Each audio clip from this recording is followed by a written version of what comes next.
কাছে লজ্জিত, কারণ এই অভ্যুত্থানের পরবর্তী নতুন বাংলাদেশে আমাদের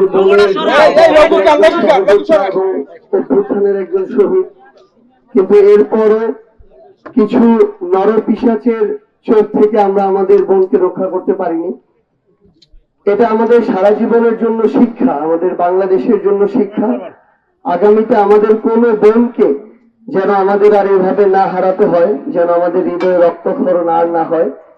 আমরা এই ঘটনাগুলোর কোনোদিনও আর পুনরাবৃত্তি চাই না।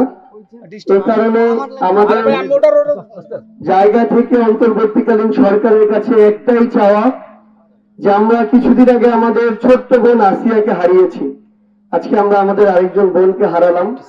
আমরা এই বাংলাদেশে আমাদের বোন আসিয়া লামিয়ার মতো আর কোনো বোনকে হারাতে চাই না।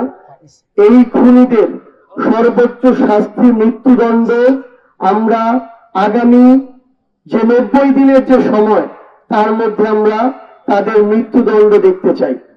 এবং এই মৃত্যুদণ্ড যদি প্রকাশ্যে আমাদের সামনে নাও দেওয়া হয়, তাহলে তাদের ওই মৃত্যুদণ্ড দেওয়ার যে চিত্র, সেই ছবি এবং ভিডিও পুরো পৃথিবীর সামনে আসা দরকার।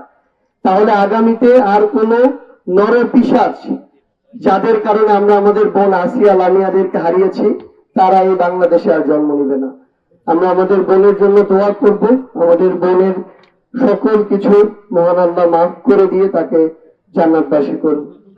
আমিন।